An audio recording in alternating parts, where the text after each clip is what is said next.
Hello, welcome to another episode of Namtaro Talks. The title of today's episode is When They Go Low, We Go. Yes, you may have an idea of how to complete that statement. I'll complete it for you. It's high. When they go low, we go high. And that term was popularized during Michelle Obama's speech in 2016 at a party convention. Pretty much the premise and meaning behind that speech is when the other side behaves bad, acts wrong, we try to get the moral high ground. We know better. We're better educated. We have grace. We have dignity. We have integrity. We have a better moral compass. So we will not sink to their level. We will not get down and dirty with them. Well, that's the intention anyway. And lo and behold, look where that has gotten us. We know who won in 2016. We know all the trouble he caused. We know that he didn't accept his loss in 2020 with dignity and grace. In the meantime, causing as much trouble on the side as possible. And then with the help of his enablers and a bunch of different various groups with different agendas and easily impressionable people, he and his lot took power again in 2024.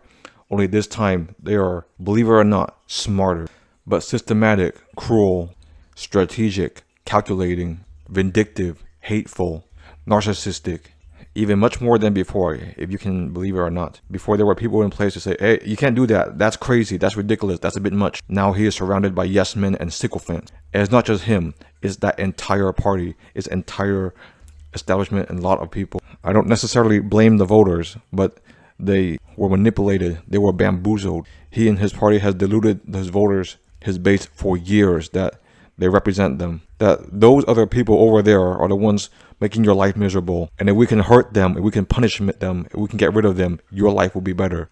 And his base have drank that haterade. Even before he came into power, they have been indoctrinated by, let's just say, a certain news channel. Not to mention certain pundits and commentators and talk radio. Honestly, I don't 100% agree with his base, those people. I don't hate them. Honestly, sometimes I just feel sorry for them because they needed something to believe in, something to follow, something to hold on to. Unfortunately, they were duped. They were easily influenced. They were desperate. They were vulnerable.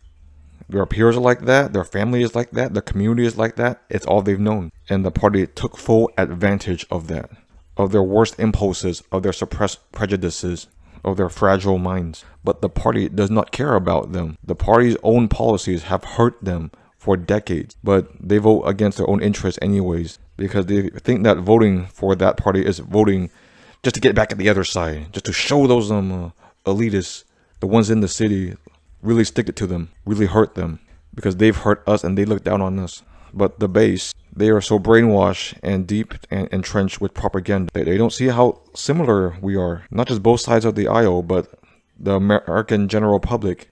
We have similar problems, we have similar life trajectories, we have similar lifestyles, we have similar interests. Our values may differ here and there, but at the end of the day, we're still human. We still hurt, we still bleed blood. But this party, this atmosphere, it has polarized and divided us so much and so long. And I usually say, I sympathize to an extent. There are those in that base who truly are evil, who truly do hate us, who truly wish the worst upon the other side, who truly think of others as less than, or don't belong, or as other. I have no sympathy or compassion for them. Maybe I can sit down and have a conversation with them. I wouldn't be trying to change their mind, but just to see where they're at. Maybe it's a prejudice that I have. Maybe I only think that they're not like that. They aren't really as bad as I think they are. I admit, in my line of work, I have treated people on the other side of the aisle. However, I don't really treat them any different. I treat them based on my profession and based on their needs. And we always find common ground. We always find ways to talk. We always find something to talk about. If not necessarily bond, but at least build rapport. And I know hate is a strong word, so I will try to refrain from using that term hate. But let's just say I'm against many things. I am not against the base. However, I am against the party. I am against their stances on many policy positions. I am against their figureheads. I'm against the think tanks that fund and back them up. I'm against the special interest lobbyist groups and corporate interests and religious interests. And I am very against the myopic and narcissistic worldview of how the country should be, how the world should be. It's very reductive, restrictive, isolationist. Like, we're the best. We should rest on our laurels. We're number one. Well, I can guarantee you, other countries around the world are surpassing us in many fields. And I don't blame them for pointing at us and laughing at us. They don't see us as a shining example, as a beacon on a hill. Not anymore anyways. They see us as a bully and a laughingstock.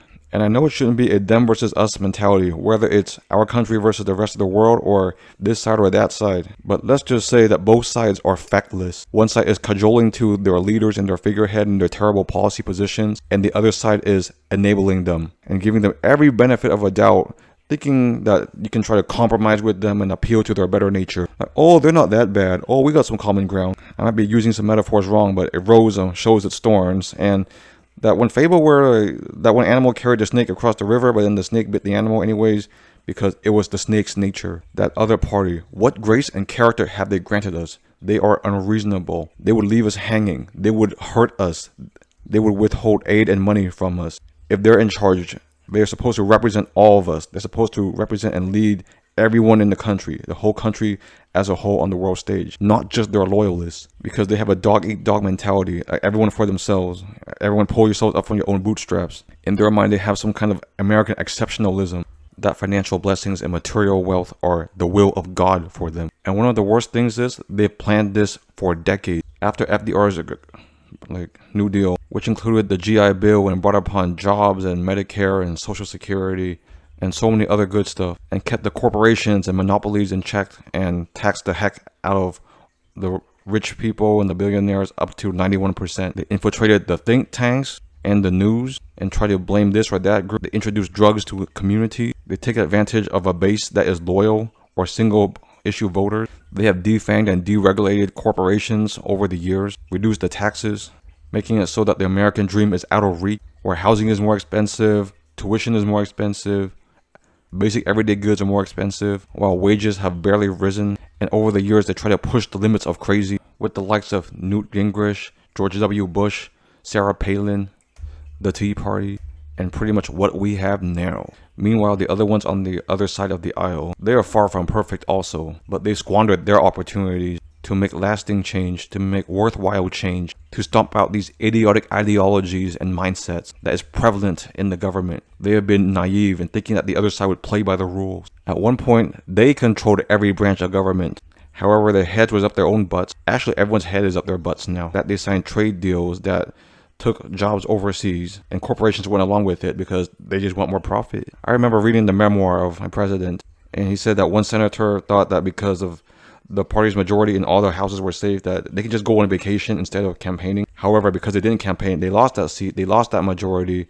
Eventually, they lost more seats, more power, to the point that they are now weak, broke, still embedded with so many corporate interests, can't fully commit to any policy position, don't have an identity, don't have a stance. They are hopeless and jaded, therefore their base is hopeless and jaded. The party in charge now, we know how terrible they are. Their system manipulation. They even have a document with their entire manifesto that conveniently laid out how they're going to subvert everything and the lengths they would go to do it. But, oh, it was too long, I didn't want to read it. Or it's not that bad. Oh, it's bad. And recently they passed the big beautiful bill, which will kick in after the midterm. So you don't feel the pain yet, but they would feel the pain once they lose a little bit of power and start blaming the other party. They don't represent their constituents. They sold out their constituents in their country. They actively ignore them. They cancel town halls. And they are scared of their big daddy Cheeto in charge because he could literally end their political careers. But if you look back at it, a career of what? Of ineptitude, of cowardice, of corruption. Meanwhile, with the 24/7 hour news cycles, their party's channel is like the leading news channel right now, and it spews 24/7 propaganda of making things seem and sound worse than they really are, or trying to spin things or use quote-unquote alternative facts. There was a study that if you watch that news channel, you will get dumber as compared to not watching anything at all. They just hate the other. They try to demonize what they don't like, what they find unusual or strange or unfamiliar, or that's not like them. I'm like, who does all the dirty work and manual labor that you didn't want to do? Who built your railroads? Who forgave you after you put them in internment camps? They exploit our culture, they eat our food, but have they ever said thank you? Are they grateful? Are they lining up to take the jobs after those people left? Yeah, and all the golden rules that you learn in kindergarten, like, or the commandments or whatever, I don't even know. In general, you should not lie, not cheat, not steal. Guess who's doing all of them? Based on their policy-making decisions and their business practices and the way they try to convince the American public and the way they try to subvert laws. Not try, they already subverted many laws, many norms, exploited many loopholes, And it goes on both sides of the aisle or any cult situation, really. But that party, they currently have groupthink. They have a hive mind. There is little to no room for dissent or discussion. It's like the figurehead says an idea and everyone's like, yeah, that's a good idea. Yeah, that's right. Oh, you're so smart. And then they carry out that idea, even though that idea is inherently terrible, inherently damaging and hurtful, inherently very unpopular. Honestly, they put this country in an abusive relationship. Because in an abusive relationship, you think that a certain party, whether it be a significant other or a family figure or the country, should be protecting you, helping you, wanting the best for you. Instead, they hurt you, they manipulate you, they damage your self-esteem and make you question your self-worth. They see you as nothing. They exploit your vulnerabilities and weaknesses. That party is gaslighting those who aren't with them, saying that those who aren't with them hate America. We don't. We just believe that there is potential for America to be better because right now, the status quo doesn't fly and there's plenty of room for improvement. Don't get me wrong. We are grateful for America. We are grateful for the things that it provides. However, the system can be better. The people can be better. The culture can be better. The shared prosperity could be better. Emphasis on shared. Yeah, and this is not clickbait or rage bait. Honestly, I would prefer not to make this kind of content, but it just needs to be said and need to be done so clearly. Because that party, what they're doing is not okay. What they're leading, how they're leading is not okay. Their base is not blameless, but the party itself. They are a cult. They have brainwashed their base so chronically and thoroughly to the point that the base just hates everyone and everything that is not them. Interview any one of them in the street. They hate us. Honestly, I disapprove of them, but I don't hate them. I don't have time to hate them. The base, that is. And like I say, I would rather say I'm against, but I wouldn't say hate. Hate takes too much energy, you know? You can research, you can be informed, you can be frustrated and annoyed, you can be anxious. But hate, oh my God, I got my own life to live. I got my own friends and family and career and finances and community and home to take care of. I don't have time to hate them. However, if it gets to the point where it disrupts my well-being, my loved ones, my bottom line, then we got a problem. Though it may be a fringe minority, but they have acted on their hatred. They have killed some of us. Also, the party in charge have enabled those who hurt and killed us get away with it. At the end of the day, they are bullies. They have gotten to the point where they have legalized trafficking, kidnapping, home invasions, assault, police brutality, and manslaughter. They have violated decorum, rules, tradition, laws, the Constitution itself. They violated the will of the people, the will of the general public, the will of the average citizen. But deep down, they are cowards. They are scared. They try to work behind the scenes also, and they are insidious about it. Of all the times where body cams are conveniently turned off, or they wear a mask, or they have unmarked cars. And I'll be honest, they have the advantage right now. They have the funding. They have the government power. But the base, their hatred and grievances are misplaced. It shouldn't be with the other side of the political spectrum. It shouldn't be with the others. It should be with the government that has failed them for decades. It should be towards that very party itself. That very party that has lied to them and betrayed them for generations. And I know things are a bit heated right now. There's tension in the air so thick that you could cut it. Both sides want retribution. And maybe it's wishful thinking. Maybe I'm deluding myself. But they will lose power. They will turn in on themselves. They will hurt each other. In the end, they hurt us and the rest of the country. I do not have the answer on how to wait them out or defeat them. But we have to find a way to infiltrate the game and system and beat them at it. Use their own rules against them. Because we have the will of the people on our side. The average person does not want instability, craziness, cruelty, blaming and hating their neighbor, their fellow man. The average people, the average citizens have much more in common with one another than we would believe. We all have family, friends, community, philosophy, ideologies, lifestyles, culture that we want to protect. But if those social issues or those single voter issues are brought to the forefront, it is a distraction because that party is doing something insidious underneath, something very unpopular, and they're twirling their mustache knowing that they will get away with it. Yes, but once we infiltrate their game, we flip the table, flip the script, somehow, some way, we ram through the correct agenda. And I really mean it when we say ram through. Maybe with budget reconciliation, cut the red tape, cut the bureaucracy, cut the political decorum and what has been working in the past. Well, it's not working right now. Maybe give them like a 900, 1,000 page bill the night before they have to vote for it. Yeah, push through an agenda that emphasizes green energy, ranked choice voting, antitrust against monopolies, single payer health care with healthcare Medicare for all, tuition-free public college, extended maternity and paternity leave, redoing the entire education curriculum with emphasis on emotional intelligence and finances, because the current system is made for like factory workers. It is century old. Not to mention investment in public transportation and high-speed rail, because I can guarantee most people are sick of freeways and traffic jams and stroads and rampant car culture. We're not going to magically solve hunger, poverty, homelessness, drug addiction, and mental illness, but we should at least want to. We should at least make an honest attempt, try to do the research and due diligence and find the root cause of the problem. Because the other party, they've been gaslighting and saying that we'll do all these terrible things. We'll take away this or that rights, or you live in a communist or socialist country. Well, that's what gaslighters do. That's what abusers do. They project. They blame you for things that they've done or want to do or in the first place. And also, gun control would not just be enough. I'm not saying confiscate all guns. There is merit to having guns, and with the Second Amendment there, that would be next to impossible.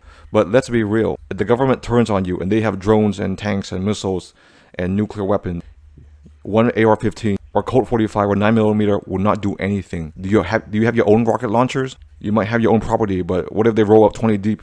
Your bunker is not going to protect you. Therefore, there must be ways to skirt the NRA and limit their influence with sensible gun control and background checks. Because enough with the mass murders. Because we are the only developed country with so much gun violence and deaths, it's embarrassing. Like, in order to obtain a gun, you need to be trained. You need to make it as expensive and costly to own a gun, to make it so that the people who own guns are serious about guns. Because if you leave a gun on the ground by itself, it's not going to kill anyone. However, it just takes bad people or people with a bad day or a bad moment or a bad situation to escalate for things to get deadly or even bad mental health. Therefore, it's not the gun itself, it's the culture. Maybe there is a way to resolve conflict. Maybe there's a better way to de-escalate a situation. And enough with police qualified immunity, letting you to use a deadly force just because they think you have a gun, or even at an innocent traffic stop. Because if you're the police, you need to incapacitate, right? There are tasers, there are tranquilizers, there are rubber bullets. You can incapacitate someone to detain them without killing them. Because guns themselves, they are part of the world. They're not going anywhere. There's about as many, or if not more, guns in America than people. But like I say, the problem is not the guns. It's when the crazies get the guns. The evil, insidious, the criminals, the gang members, the rogue militia, the religious zealots, the cult members. When they have guns, then it's a problem. Not to mention that the guns are so glorified in TV, video games, movies. But that is not the sole reason why there is gun violence and gun worship. It's just normalized, you know? Like, someone gets killed with a gun, it's like, oh, it's another news story. That's America for you. No big deal. That's just living in Detroit or Chicago or in Oakland. Yeah, and while we're at it, we need to impose term limits on all government office positions and reduce the amount of times they are allowed to be reelected. It shouldn't be a career, a position that you hog for your entire life. There shouldn't be a career politician. If anything, after you've done your due diligence, you serve your term, should be some kind of consultant or advisor, not a lobbyist, but maybe some kind of experienced counsel. And it is no secret that most Congress members and people in government are old.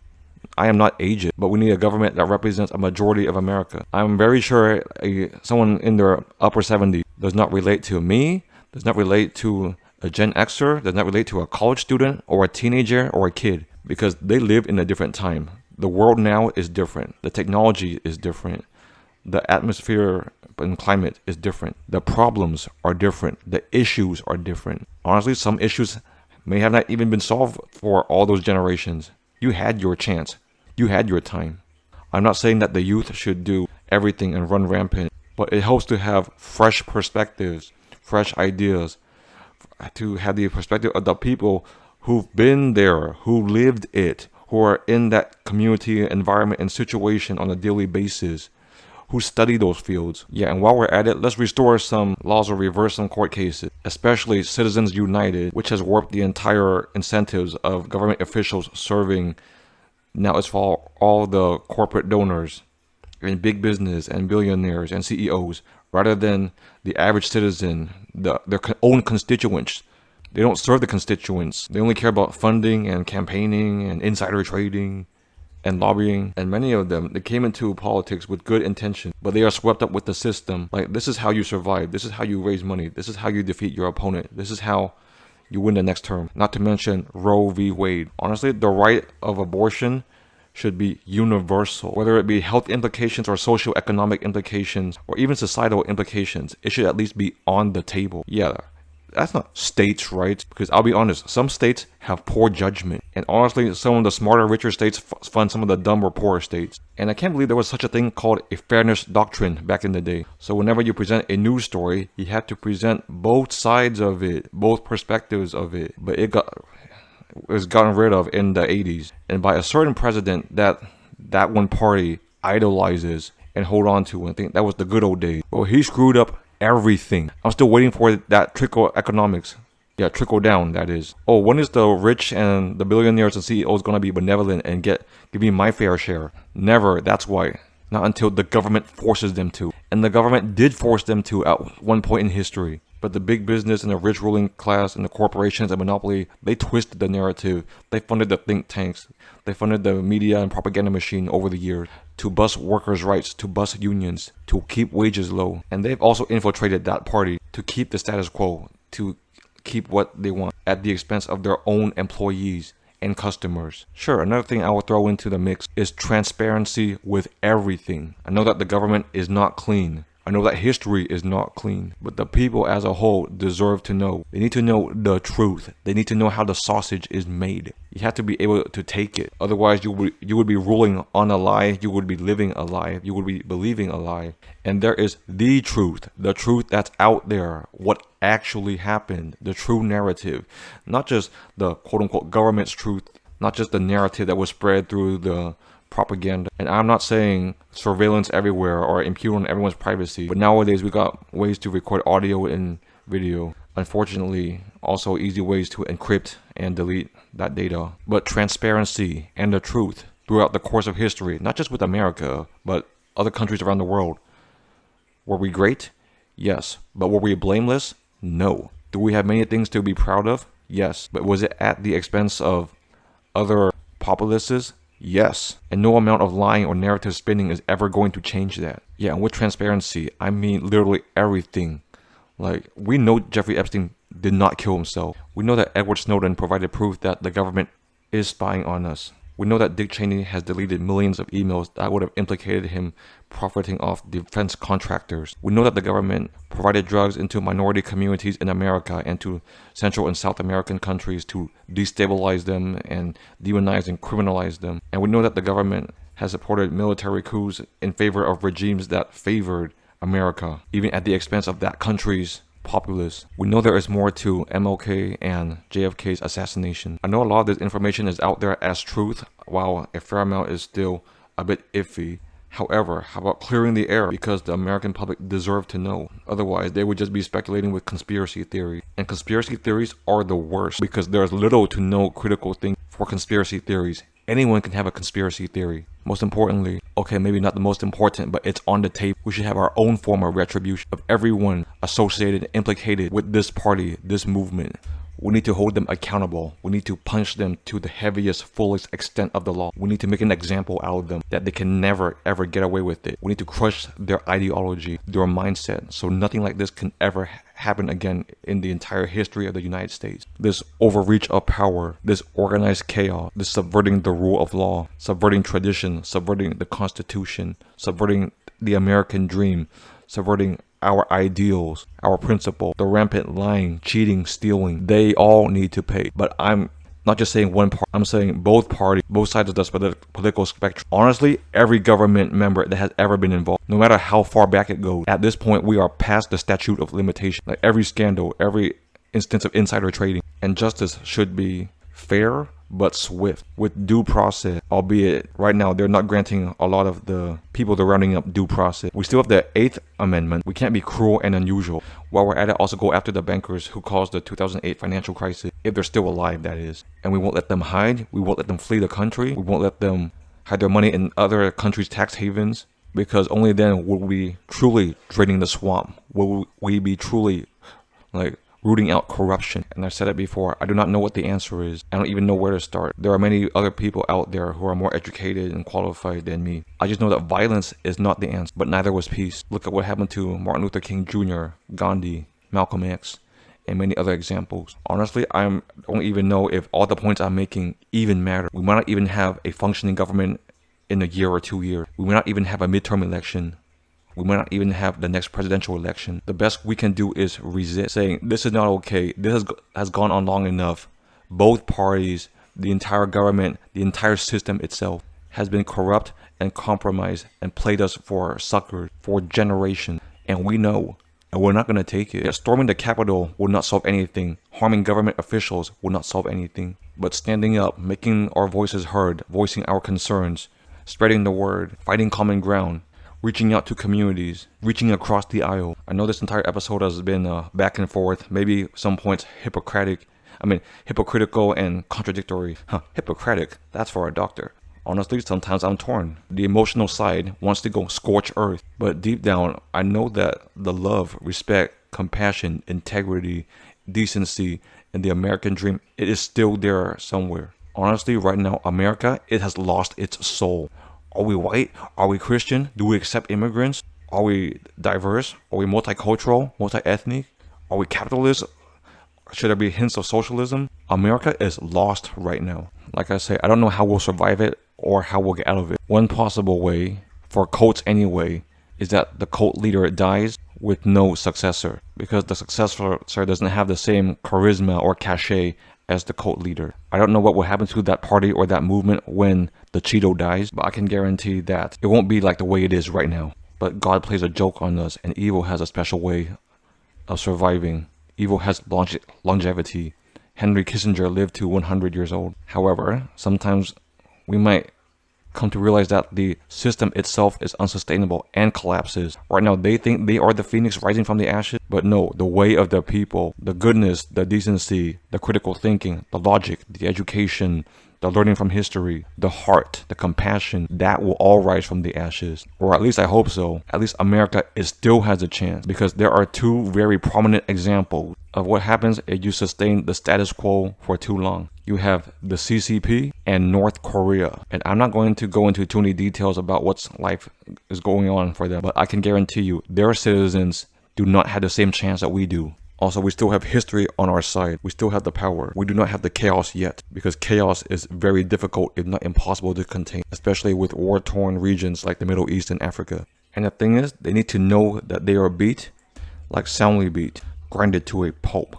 And moreover, they need to accept it, because Hitler knew that he had lost and he committed suicide. Japan knew that they had lost when we dropped bombs in Nagasaki and Hiroshima. However, we need to do so in a way that there is no margin for error, that the victory is resounding. And honestly, I don't want to have to worry about this kind of stuff ever again. Maybe it'll pass over in a year, 2 years, 4 years. Maybe the country or the world will be worse by then. But we have many other things, many other problems, many other reforms we need to address. Education, police, healthcare, not to mention climate change and all the environmental and clean energy reforms. Yeah, we don't have time for little cultural wars or harassing the populace for no goddamn reason. And based on this episode, you kind of know where I lean, but I repeat, I am politically homeless. I have no political party or affiliation, because those to me are labels. Sometimes you take good aspects of this ideology or party and some from that party ideology. You can't just pick a side and believe everything and take their position on everything, because honestly, some of those positions do not align with your values, or some are just straight up crazy. Oh yeah, another reform that needs to be done is the budget, the federal budget, which is trillions in debt and counting, and interest every single day. And honestly, the country, it needs to heal, but those who were wrong need to be held accountable. That's another thing. The pardoning power of the president should be taken away. Absolutely nobody should be pardoned anymore, because that power has been abused and used willy-nilly and used to cater favors. People pay for pardons, literally. And what kind of system where the most heinous, insidious like crimes to humanity can be pardoned? I'm not saying that we do kangaroo courts or like in The Dark Knight Rises where you have the people walking to the ice, but everyone should have a right to an attorney, a right to a trial. Once they face their justice, we're not going to suspend the process and compromise everything like they did, but it needs to be efficient and expedited. Yes, absolutely no pardoning, not for violent crime, especially not for white-collar crime, because you think you're not physically hurting anyone, but you are. You ruin lives and livelihoods. You damage them financially. You can damage them for generations. I don't know the full rationale behind why Ford pardoned Nixon for Watergate. Maybe he wanted the country to move on, but let's be honest, and it is inherently the truth. He is a criminal. He is a convict. He has no business being where he is, doing what he does, and he should not be enabled. If it was literally anyone else in the country or in the world, they would have faced justice. And one more note, I am glad that our country is currently, anyway, is not like the CCP yet, where I'm under heavy surveillance with electronic records like erased or altered, with a giant firewall that controls what websites can and can't be visited, what things people can or cannot say. However, I know I put myself at risk by making this episode, especially in this regime. They are volatile, they are irritable, they are petty. Honestly, they might go after me.